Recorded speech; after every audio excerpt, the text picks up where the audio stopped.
والسلام على أشرف المرسلين سيدنا ونبينا محمد وعلى آله وأصحابه أجمعين.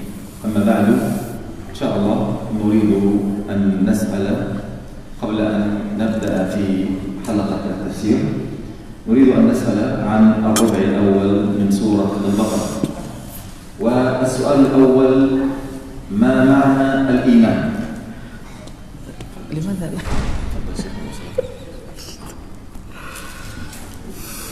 Bismillahirrahmanirrahim. Assalamualaikum warahmatullahi wabarakatuh. Alhamdulillah wassalatu wassalamu ala Rasulillah wa ala alihi wa sahbihi wa mawalah. Asyhadu an la ilaha illallah wahdahu la syarika lah wa asyhadu anna Muhammadan abduhu wa rasuluh, amma ba'd. Bapak Ibu hadirin hadirat yang semoga senantiasa dirahmati oleh Allah Azza wa Jalla. Syekh Abdul Hasan hafizahullah ta'ala, sebelum kita melanjutkan kajian seperti yang telah beliau sampaikan di pertemuan sebelumnya, bahwasanya pekan ini atau malam ini insyaallah beliau akan bertanya kepada Bapak Ibu sekalian yang mengikuti kajian tafsir ini tentang rubu' yang pertama dari juz yang pertama. Rubu' pertama dari juz yang pertama Al-Quranul Karim. Maka insyaallah yang bisa menjawab dengan benar sebagaimana yang diminta oleh Syekh, ada hadiah yang disiapkan oleh panitia. Ya, ada hadiah yang disiapkan oleh panitia.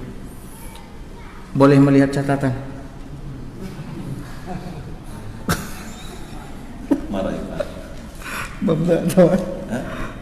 Oke. Tidak boleh. Tidak boleh. Baik, pertanyaan yang pertama, apa definisi iman? Di sini ada hadiahnya buku, kurma, kemudian etir, parfum, dan ada beberapa amplop dari Syekh. Dari saya. Baik, silakan. Apa definisi iman? Kata Syekh, kalau nggak ada yang mau jawab, hadiah akan dia bawa pulang semua. Benar ya.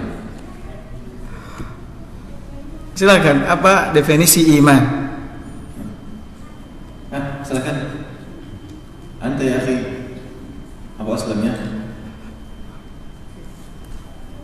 التصديق بالقلب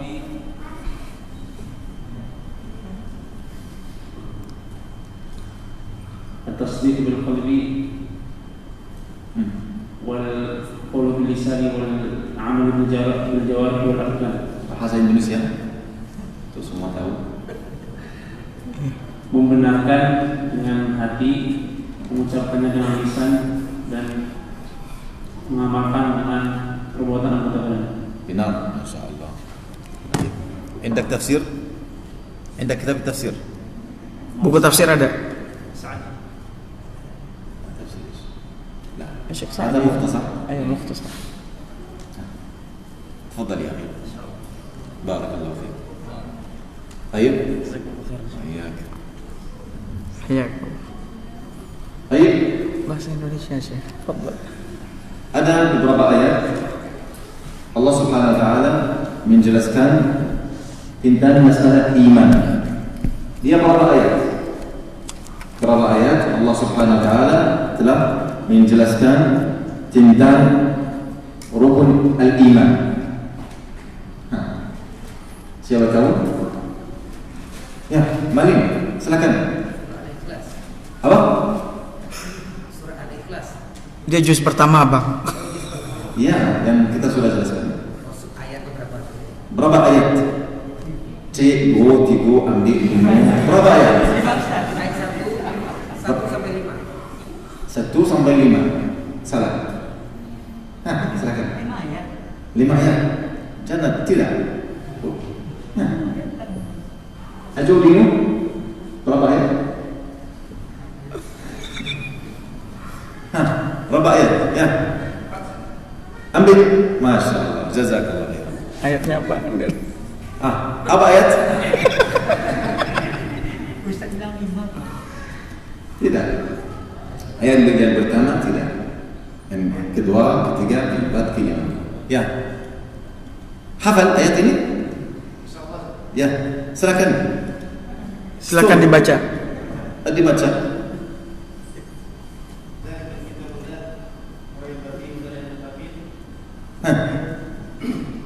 Alladzina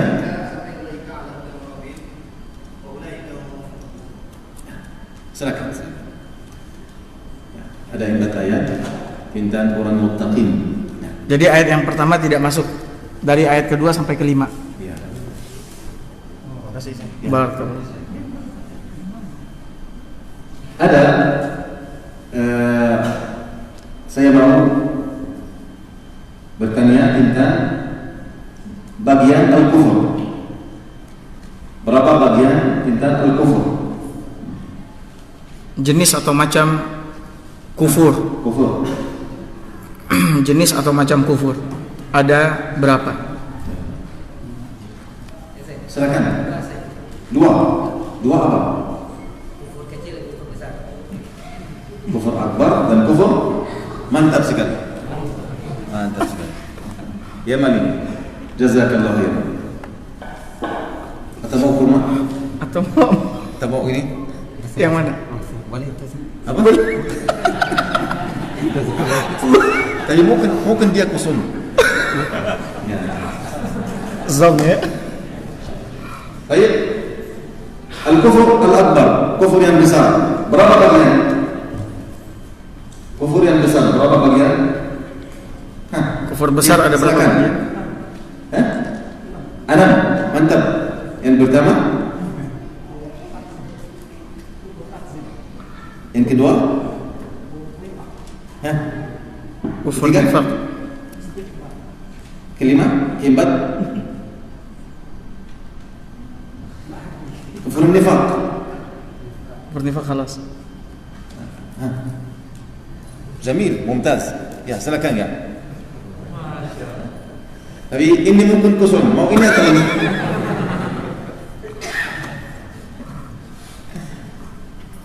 Jazakallah khairan. Barakallah. Iya. Jazakallah khairan. Baik. Berapa ayat tentang al-kufur? Tidak lain. Ya, silakan. Dua, mantap. Bisa hafal? Bisa setur? Oke, jazakallah khairan. Apa nih? Tidak tahu. Baik.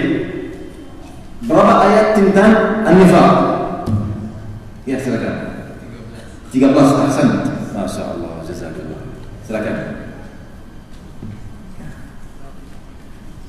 Berapa bagian an-nifaq? Nifaq ini berapa bagian? Berapa jenis? Silakan. Dua. Yang pertama?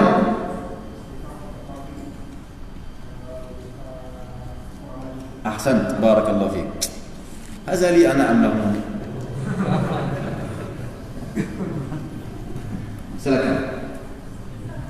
Jazakallahu khair. Ada? Masyaallah. Ada di sini Abi juga?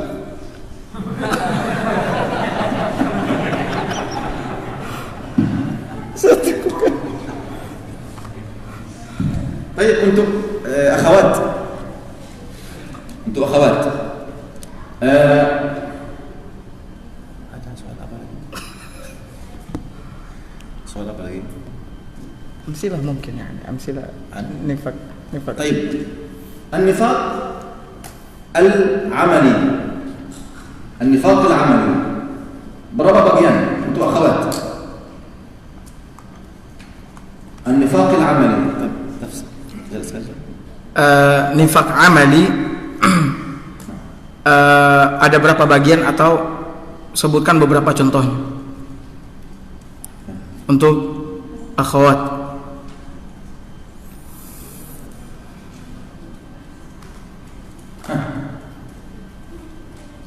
Atau an-nifaq yang kecil. Berapa bagian dari akhwat? Baik, dari ikhwah an-nifaq al-amali mudah sekali. An-nifaq al-amali Mereka mau menjawab kalau tidak ada hadiah. Boleh Syekh? Boleh. Habis itu saya beli. النفاق العملي. ها. تفضل. Yang pertama. Ya. Ya. Jangan curang. Ya.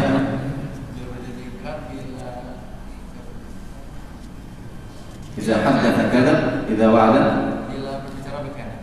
Bila berjahri amanah berkhianat. أحسنت بارك الله فيك.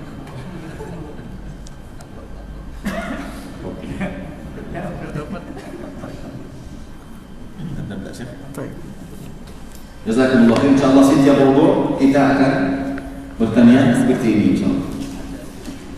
Mudah-mudahan kita akan hafal ini insyaallah. Baik.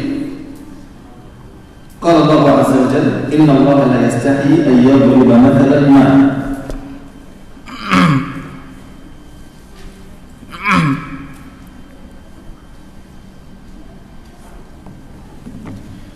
Inna Allah la yastahi an yadriba mathalan ma. تكلم أهل التفسير عن سبب نزول هذه الآية فقال بعضهم لما ضرب الله مثلا للكافرين بالذباب ولمكر آلهتهم بالعنكبوت قال عن الذباب وإن يسلبهم الذباب شيئا لا يستنقذوه منه وقال عن مكر آلهة المشركين قال وإن أوهن البيوت لبيت العنكبوت لو كانوا يعلمون. لما نزلت هذه الآيات قال اليهود وهذا قول ابن عباس رضي الله عنه قال اليهود ما بال رب محمد يعني يضرب مثلا بالذباب والعنكبوت هذا ليس بالقرآن قال هكذا هذا ليس بالقرآن فأنزل الله عز وجل إن الله لا يستحي أن يضرب مثلا ما بعوضة فما فوقها. Bismillahirrahmanirrahim. Sekarang kita akan masuk ke dalam atau kepada ayat yang ke-26. Ayat yang ke-26. Allah Azza wa Jalla berfirman, "Innallaha la yastahyi ay yadriba mathalan ma." Sesungguhnya Allah tidak segan membuat perumpamaan apapun.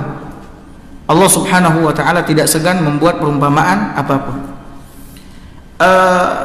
Para ulama tafsir menjelaskan tentang sebab turunnya ayat ini adalah bahwa Nabi sallallahu alaihi wasallam mengatakan bahwa sesungguhnya Tuhan-Tuhan yang disembah oleh orang-orang kafir itu adalah Tuhan-Tuhan yang hina. Ya, Tuhan-Tuhan yang hina seperti lalat. Seperti apa? Lalat. Sebutkan oleh Nabi SAW seperti lalat, hina, dina. Karena yang berhak disembah hanyalah Allah Azza wa Jalla. Kemudian makar mereka, yaitu makar tipu daya Tuhan-Tuhan mereka, ya, itu seperti Baitul Ankabut, seperti Baitul Ankabut, rumah laba-laba. Artinya sangat lemah, artinya tidak memiliki daya dan kekuatan. Tuhan-Tuhan yang disembah oleh orang-orang kafir. Kemudian orang-orang Yahudi berkata, bagaimana dengan Tuhannya Muhammad? Ya, bagaimana Muhammad SAW bisa mengatakan demikian sementara ini tidak ada di dalam Al-Quran? Dia mengatakan bahwasanya Tuhan yang kita sembah ini adalah hina seperti lalat, kemudian tidak memiliki daya dan kekuatan, lemah sekali seperti Baitul Ankabut. Maka Allah pun menurunkan ayat kepada Nabi SAW dengan mengatakan, Innallaha la yastahyi ay yadriba mathalan ma ba'udatan fama fawqaha. Sesungguhnya Allah tidak segan membuat perumpamaan seekor nyamuk atau yang lebih kecil dari itu. Allah enggak segan, Allah enggak malu. Nah, لماذا البعوض أيها الإخوة؟ انظروا الأطباء لما وضعوا البعوضة تحت الميكروسكوب انظروا ماذا رأوا؟ هذا المخلوق الضعيف الذي ضربه الله مثلا للمشركين واليهود رأوا في رأسها 100 عين في رأسها 100 عين تنظر به في فمها 48 سنة الله أكبر 48 سنة لها على اليمين 3 أجنحة وعلى اليسار 3 أجنحة. طيب, kenapa Allah Subhanahu wa taala membuat perumpamaan ya dengan lalat kepada orang-orang Yahudi dan orang-orang musyrik. Hadirin hadirat yang dimuliakan oleh Allah Azza wa Jalla, lalat adalah makhluk yang sangat kecil dan lemah. Ya, kecil dan lemah. Bahkan para dokter ketika meletakkan lalat itu di bawah mikroskop ya, untuk melihat detail sesuatu yang kecil, ditemukan bahwasanya lalat itu memiliki 100 mata yang dia gunakan untuk melihat. Artinya kalau dia nggak punya segitu, mata segitu, dia nggak akan bisa melihat. Kemudian dia memiliki 48 gigi untuk mengunyah. Kemudian dia memiliki 3 sayap sebelah kanan dan 3 sayap sebelah kiri, yang menunjukkan bahwasanya lalat ini adalah binatang yang sangat lemah, kecil sekali. Ya, sehingga Allah Subhanahu wa taala buat perumpamaan ya untuk orang-orang Yahudi dan orang-orang musyrik dengan perumpamaan lalat. ولها 3 قلوب، لها 3 قلوب، قلب على اليمين على الجناح الأيمن، وقلب على الجناح الأيسر، وقلب في جوفها، قلب كامل متكامل. Afwan, tadi bukan lalat ya, nyamuk. Al-ba'ud, sah? Nyamuk. Ya, tadi bukan lalat, nyamuk. Jadi Allah Subhanahu wa taala tidak malu membuat perumpamaan untuk orang-orang Yahudi dan orang-orang musyrik dengan perumpamaan lalat seperti yang tadi disebutkan. Kemudian dia memiliki jantung wahid wal isnan, 3 jantung di dalam tubuhnya yang dengannya dia hidup. Artinya nggak bisa dia punya cuma 1 atau 2, punya 3. Nah, أيضا لها جهاز حراري. في الليل ترى بالأشعة تحت الحمراء، تنظر إلى جلد الإنسان في الظلام تستطيع أن تراه باللون البنفسجي لأنها تعمل بالأشعة تحت الحمراء في الليل عن طريق جهاز الحراري هذا. Kemudian dia memiliki alat untuk mendeteksi, ya, alat untuk mendeteksi yang ini akan bekerja ketika malam, ya. Ketika malam untuk melihat kulit manusia, sehingga dia bisa melihat kulit manusia dengan alat yang Allah ciptakan pada nyamuk tersebut. أيضا فيها جهاز مخدر موضعي، مخدر حتى لا يشعر الإنسان إذا وضعت الإبرة في جلده. طيب لماذا يشعر بوغز الناموسة؟ هذا الوغز ليس وغز الإبرة، وإنما مص الدم. حينما تدخل الإبرة في الجلد لا يشعر بها الإنسان. متى يشعر بالألم؟ إذا بدأت في مص الدماء يشعر بالألم. سبحان الله. Kemudian dia memiliki alat semacam mukhadir, bius, mukhadir, bius, di mana ketika dia menusukkan jarum untuk menyengat, menggigit ya, untuk menggigit, orang-orang tidak merasakan gigitannya, ya, karena alat ini digunakan oleh nyamuk untuk menghisap darah, bukan untuk menusuk, tapi untuk apa? Menghisap darah, sehingga orang nggak sadar. Nah, kapan orang sadar dengan gigitan nyamuk? Ketika dia telah banyak menghisap darah. أيضا بها جهاز تحليل للدم، فالبعوضة لا تأخذ أي دم من أي أحد. ترى اثنان من الإخوة ينامان بجوار بعضهما، فتأخذ من أحدهما ولا تأخذ من الآخر. لماذا؟ لأن عندها جهاز تحليل للدم قوي، فهي لا تستسيغ أي نوعية من نوعيات الدم، بل أشهى وأفضل أنواع الدم تأخذها. Kemudian lalat ini memiliki alat untuk mendiagnosa darah, ngecek darah, dan dia tidak menyedot darah sembarangan orang. Dia punya alat yang sangat kuat untuk mendeteksi darah mana yang paling lezat, yang paling nikmat. Maka kalau misalkan ada dua orang yang tengah tidur berdekatan, maka dengan alat ini dia bisa mengetahui mana di antara dua orang ini yang memiliki darah yang paling apa? Paling lezat, paling nikmat. Maka itu yang dia gigit, ya, itu yang dia gigit. أيضا فيها جهاز لتبييع الدم. الدم كيف يدخل في خرطوم البعوضة الصغير جدا هذا، عندها جهاز لتبييع الدم، يصير الدم سائل جدا جدا جدا بحيث يدخل في خرطومها الدقيق هذا. Kemudian dia memiliki alat untuk mengencerkan darah yang kental. Itu kalau disedot sama selang yang sangat halus sekali, selang apa itu, nyamuk itu mungkin sulit.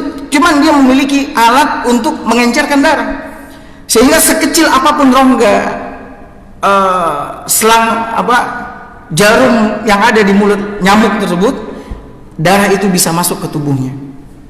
Subhanallah. Lam yaqif al-amr 'inda hadha al-hadd, bal qala Allah 'azza wa jalla, inna Allah la yastahi an yadriba mathalan ma ba'udatan fama fawqaha.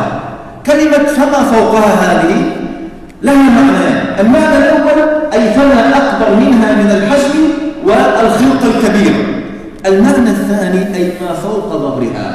العلماء لما وضعوا البعوضة الناموسة تحت الميكروسكوب رأوا أن فوق ظهرها يعيش حشرات أدق بكثير من البعوضة وتتغذى على دماء البعوضة. سبحان من أرسل هذه لتمص دمك وخلق هذه على ظهر تلك لتمص من دمها. الله أكبر. Baik, hadirin hadirat yang semoga senantiasa dirahmati oleh Allah Azza wa Jalla. Jadi Allah Subhanahu wa taala mengatakan, sesungguhnya Allah tidak segan membuat perumpamaan seekor nyamuk atau yang lebih kecil dari itu, atau yang lebih kecil dari itu. Yang lebih kecil dari itu atau yang di atas itu, di atas itu, ini memiliki dua makna. Setelah tadi dijelaskan oleh Syekh bagaimana ya penciptaan nyamuk oleh Allah Subhanahu wa taala dengan sangat luar biasa. Ya. Apa yang ada di atasnya, di atas nyamuk tersebut, Allah nggak segan-segan untuk membuat, atau yang lebih kecil dari itu. Ada dua makna. Yang pertama, yang lebih makhluk yang lebih besar ukurannya daripada nyamuk. Allah bisa saja membuatnya, perumpamaan dengan itu, dan Allah Maha mampu. Kemudian yang kedua, atau yang berada di atas punggung nyamuk. Berada di atas apa? Punggung nyamuk. Nyamuk itu kecil atau besar? Kecil. Dokter ketika meletakkan nyamuk di bawah teleskop, mikroskop itu, pembesar itu, ternyata ditemukan di atas punggung nyamuk itu ada hewan kecil yang hidup. Ada lagi hewan-hewan yang kecil hidup yang mengambil makanan dari darah yang dihisap oleh nyamuk. Banyak. Nah, Allah Subhanahu wa taala tidak pernah segan untuk membuat perumpamaan ya kepada orang-orang musyrik dan orang-orang Yahudi dengan perumpamaan nyamuk atau yang lebih kecil atau yang di atas nyamuk tersebut. Wallahu a'lam. هذه الأمثال أيها الإخوة لبيان حكمة الله عز وجل ولبيان الحق من الباطل، فيجب على العباد أن يتلقوا تلك الأمثال بالحكمة والإيمان والتعظيم لأمر الله عز وجل. وأما الكافرين والمنافقين فإنهم لا يزيدهم ضرب الأمثال بيانا للإيمان، لا، وإنما نفورا وصدودا وضلالا وفسقا والعياذ بالله. Nah, contoh-contoh atau perumpamaan-perumpamaan yang dibuat oleh Allah Azza wa Jalla, tentunya ini dibuat oleh Allah Subhanahu wa taala karena hikmah, ya, pelajaran yang sangat besar. Dan tentunya pelajaran hikmah tersebut adalah untuk orang-orang yang beriman. Tidaklah orang-orang yang beriman ya melihat, mendengar perumpamaan yang dibuat oleh Allah Azza wa Jalla melainkan menambah keimanan mereka, menambah pengagungan mereka kepada Allah Azza wa Jalla. Ya. Mereka mengambil pelajaran dari apa-apa yang telah dibuat oleh Allah Subhanahu wa taala.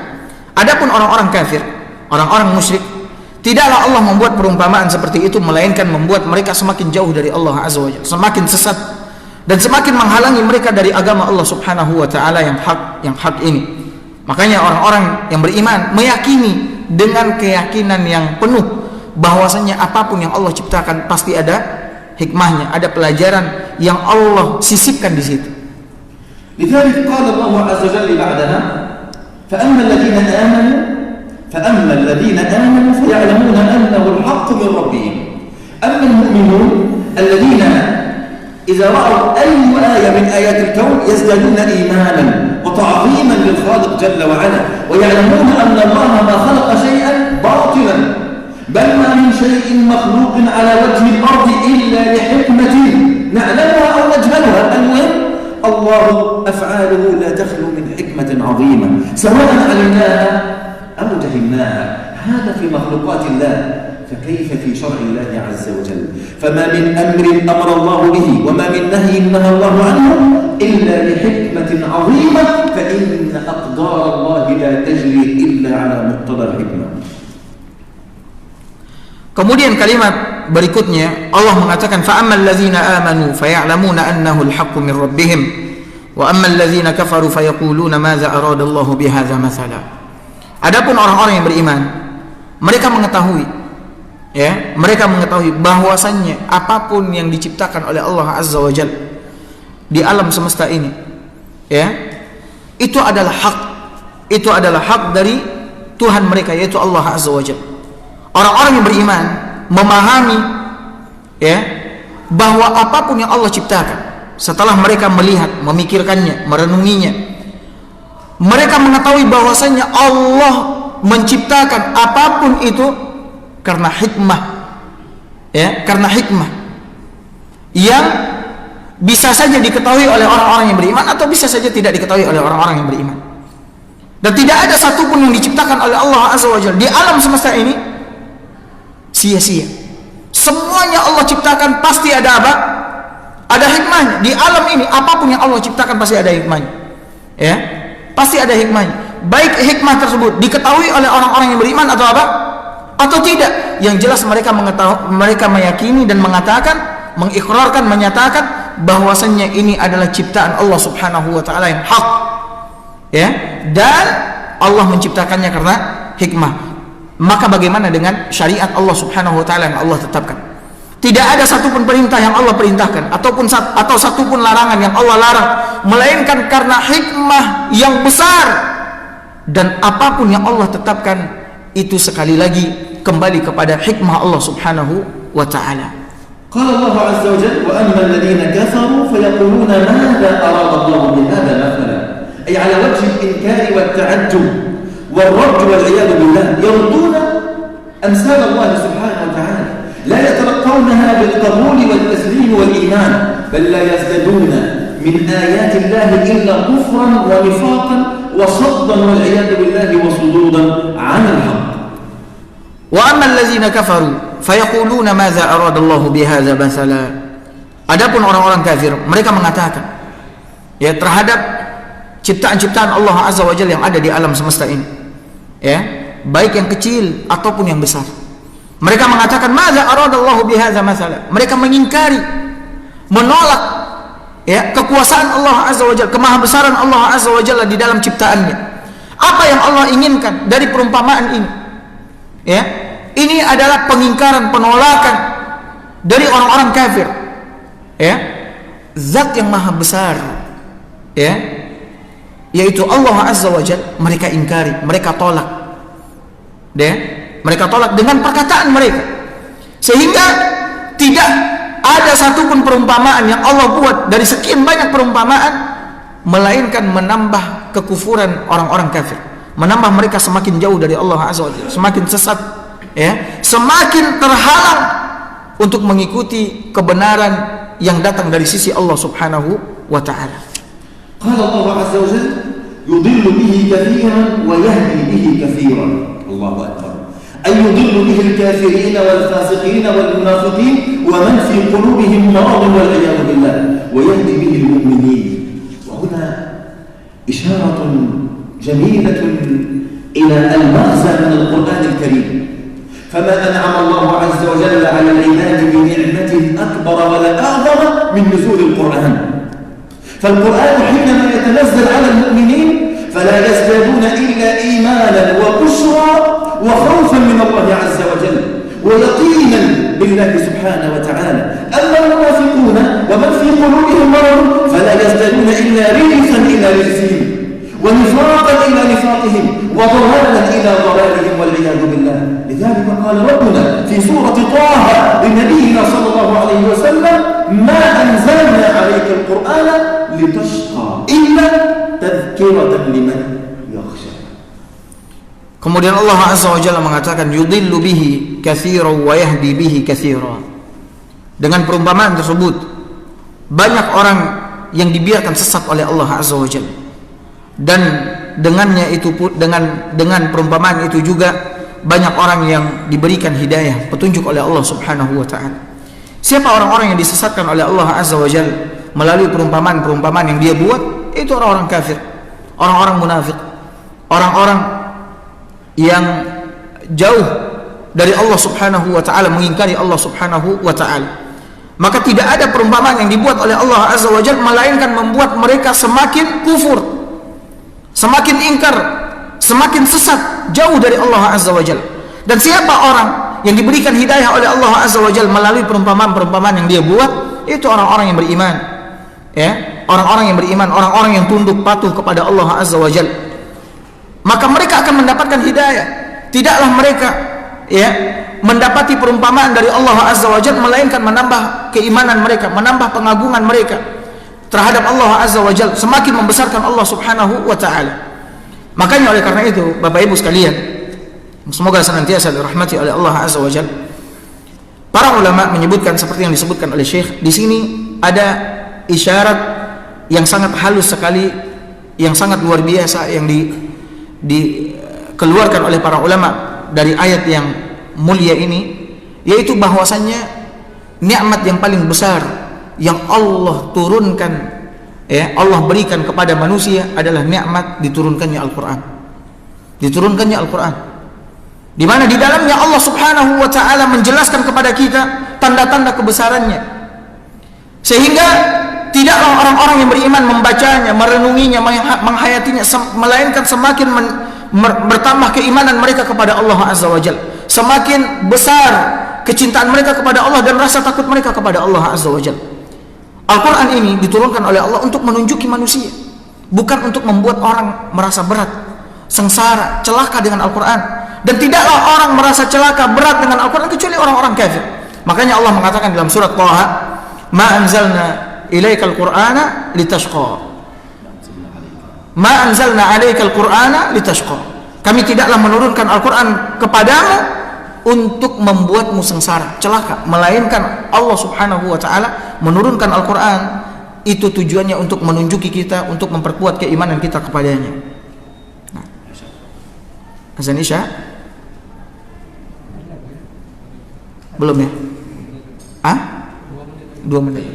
ثم ذكر الله عز وجل حكمته في إضلال من يضلهم. قال الله عز وجل: وما يضل به إلا الفاسقين، أي المعاندين الخارجين عن طاعة الله عز وجل. هؤلاء لا يزدادون بالإيمان إيمانا، وإنما يزدادون به كفرا ونفاقا. لماذا؟ لأنهم خرجوا عن طاعة الله عز وجل. وبتلك الخاتمة لهذه الآية تعلم أن أفعال الله عز وجل كلها لحكمة. اختارك الله عز وجل من بين جميع الناس لكي تجلس في مجلس بالعلم يدرس فيه آيات الله عز وجل. هذا الاختيار لحكمة. وما حرم الله من حرمه من ذلك المجلس أو غيره من مجالس أهل العلم ما حرمهم يوم أن حرمهم وساعة أن حرمهم إلا بحكمة. فكل أفعال الله تدور بين الحكمة والعلم سبحانه وتعالى. Kemudian Allah Subhanahu wa taala menutup ayat ini dengan mengatakan wa ma yudhillu bihi illa al-fasikin. Ya. Tetapi tidak ada yang disesatkan oleh Allah Azza wa Jalla dengan perumpamaan itu selain orang-orang fasik. Ya, orang yang disesatkan oleh Allah, dibiarkan sesat oleh Allah Azza wa Jalla adalah orang-orang fasik. Siapa mereka? Itu al-mu'anidin, orang-orang yang membangkang, durhaka kepada Allah Azza wa Jalla. Kemudian orang-orang kafir, orang-orang munafik dibiarkan sesat oleh Allah Subhanahu wa taala dengan perumpamaan-perumpamaan yang dibuat oleh Allah Subhanahu wa taala. Maka di sini Bapak Ibu hadirin hadirat yang dimuliakan oleh Allah Azza wa Jalla, di ayat yang ke-26 ini, terang dan jelaslah bagi kita bahwasanya tidak ada satupun perbuatan Allah Azza wa Jalla yang Allah lakukan, ya, atau tidak ada satupun ciptaan Allah yang Allah ciptakan, ya, dari makhluk-makhluknya, melainkan seluruhnya karena hikmah. Karena hikmah, ya, karena hikmah. Yang kita boleh jadi dapat mengambil hikmah tersebut, boleh jadi tidak mengetahuinya, ya, boleh jadi kita tidak mengetahuinya.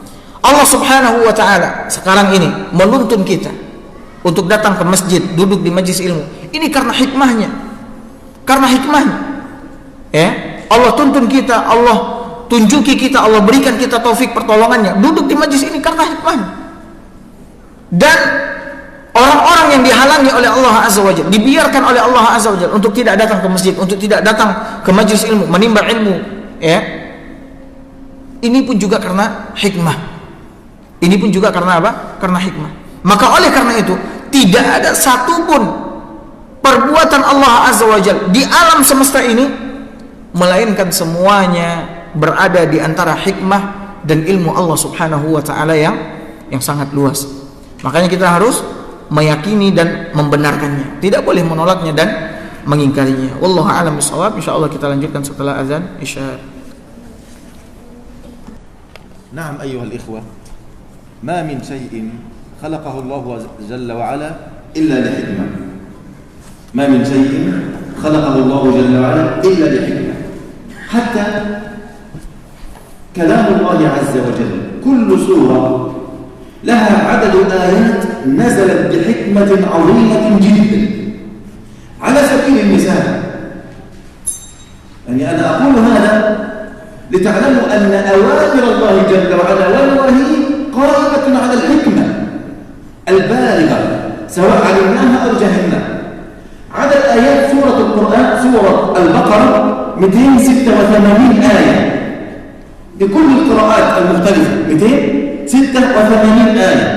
فإذا حذفنا رقم 2 من على الشمال بقي لنا العدد، إذا حذفنا رقم 6 من على اليمين بقي لنا العدد 28، والعدد 28 هو عدد السور المدنية، وسورة البقرة سورة أصلا مدنية. إذا حذفنا العدد 6 من على اليمين يصبح العدد 28 الباقي، وهذا هو عدد السور المدنية. Baik Bapak Ibu hadirin hadirat yang semoga senantiasa dirahmati oleh Allah Azza wa Jalla. Jadi tidak ada satupun kejadian atau penciptaan yang dibuat oleh Allah Azza wa Jalla melainkan pasti ada apa? Hikmahnya. Orang-orang yang beriman meyakini hal yang demikian, karena mustahil Allah Subhanahu wa taala menciptakan atau melakukan sesuatu secara batil, sia-sia. Semua kejadian, ya, penciptaan yang dibuat oleh Allah Azza wa Jalla pasti ada hikmah. Sekarang kita lihat termasuk, ya, kalamullah Al-Qur'anul Karim, ayat-ayat Allah, surat-surat Allah yang ada di dalam Al-Qur'anul Karim. Sekarang kita lihat, ya, surat Al-Baqarah yang tengah kita kaji dan kita masih berada di awal-awalnya. Total ayatnya ada berapa? 286 ayat. 286 ayat. Kalau kita hapus, ya, angka 6 di sebelah kanan, 286 angka 6 di sebelah kanan ini kita hapus, maka tinggal berapa? 28. 28 itu adalah jumlah surat Madaniyah di dalam Al-Quran. Jumlah surat Madaniyah di dalam Al-Quran ada 28. Dan surat Al-Baqarah termasuk surat Madaniyah. Nah. Walau hasafna al-adad isnan min ala al-yamin yatabaqqa al-adad 86. Hada huwa adad as-suwar al-makkiyah في القرآن الكريم. سبحان الله. Nah, kalau kita hapus angka 2 di sebelah kiri, ya, sebelah kiri, kita hapus angka 2. Tinggal berapa? 86. Ini adalah jumlah surat Makkiyah yang ada di dalam Al-Quran. Jumlah surat Makkiyah yang ada di dalam Al-Quran. Maha suci Allah Subhanahu wa ta'ala yang maha merajai segala sesuatu. وإذا جمعنا العدد 28 مع العدد 86 يساوي 114 وهذا عدد سور القرآن الكريم. Nah, kalau kita tambahkan, kita gabungkan, ya, bilangan 28 ditambah dengan 86, maka jumlahnya berapa? 114, dan ini adalah jumlah surat di dalam Al-Qur'anul Karim. Nah, وإذا قسمنا عدد سورة عدد آيات سورة البقرة على العدد 286 على 2 يساوي 143. الآية 143 من سورة البقرة قوله تعالى وكذلك جعلناكم أمة وسطا. الله أكبر. هذا القرآن يا إخوة معجز من عند الله عز وجل حقا. ما من أمر أمر الله به إلا وفيه المصلحة لك في الدنيا قبل الآخرة، وما من نهي نهاك الله عنه إلا وفيه إتيانه المفسدة لك في الدنيا قبل الآخرة، فلا نزداد بهذا القرآن إلا إيمانا وتسليما. Nah, sekarang Bapak Ibu sekalian, jumlah ayat yang 286. Berapa? 286 ya. Jumlah ayat di dalam surat Al-Baqarah itu. Kalau kita bagi 2, jadinya berapa? 200 bagi 2, 143. Udah lama nggak sekolah ya. 143. Kalau kita lihat ayat 143 di dalam surat Al-Baqarah berbunyi wa kadzalika ja'alnakum ummatan wasata. Dan demikianlah kata Allah Azza wa Jalla, kami jadikan kalian umat pertengahan. Ya, umat apa? Pertengahan. Karena 286 kalau kita bagi di tengah-tengahnya apa? 143. 143 itu Allah sebutkan kata wasata di situ. Pertengahan. Maka Maha Suci Allah Azza wa Jalla yang Maha Besar, tidak ada satupun yang dibuat oleh Allah kecuali pasti ada hikmahnya. Ini yang harus kita yakini. Ini yang ditemukan oleh orang-orang yang mengkaji Al-Qur'anul Karim. Melihat bagaimana mukjizat Al-Qur'anul Karim. Bahkan di dalam Al-Qur'an apapun yang Allah tetapkan ada hikmahnya. Seperti yang kita dengar dari Syekh. Makanya oleh karena itu, dalam syariat Allah Subhanahu wa taala, apapun yang Allah tetapkan, tidak ada satupun perintah yang Allah perintahkan kepada kita kecuali di situ ada maslahat buat dunia dan akhirat kita. Ini harus kita yakini. Dan tidak ada satupun larangan Allah Azza wa Jalla yang Allah larang kita darinya, melainkan di situ ada kecelakaan, kebinasaan buat dunia dan akhirat kita. Karena semua yang diciptakan oleh Allah, yang ditetapkan oleh Allah pasti ada apa? Hikmahnya, baik kita ketahui ataupun tidak kita ketahui. Nah, ثم ختم الله الآية التي معنا بكلمة الفاسقين، ثم بدأ في الآيات التي تليها بذكر الأوصاف هؤلاء الفاسقون، وهذا ما سنتعرض له في اللقاء القادم إن شاء الله لنا البقاء واللقاء، وقدر ذلك بمشيئته وفضله إنه ولي ذلك والقادر عليه. على راحته ما في مشكلة. طيب, Allah Subhanahu wa taala menutup ayat yang ke-26 yang tadi telah kita dengarkan penjelasannya, tafsirannya dari Syekh, dengan kata al-fasikin, orang-orang fasik. Maka ayat yang datang setelahnya menjelaskan tentang sifat atau perbuatan orang-orang fasik. Nah, ini insyaallah akan kita jelaskan di pertemuan berikutnya insyaallah taala, kalau sekiranya Allah Subhanahu wa taala mengizinkannya. Mungkin waktu yang tersisa beberapa menit kita gunakan untuk soal jawab. Kalau ada sekiranya pertanyaan dari Bapak Ibu sekalian, maka silahkan ditanyakan langsung kepada Syekh dengan bahasa Minang atau Indonesia, bahasa Indonesia yang benar. Nah, silakan kalau ada yang bertanya.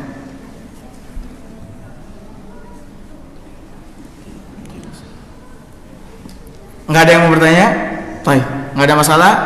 cukup sampai di sini. Semoga apa yang telah kita pelajari ini menjadi penambah ilmu bagi kita, dan semoga Allah Azza wa Jalla memberikan taufik kepada kita untuk mengamalkan ilmu yang telah kita pelajari. Sallallahu ala nabiyina Muhammad wa ala alihi wasallam. Assalamualaikum warahmatullahi wabarakatuh.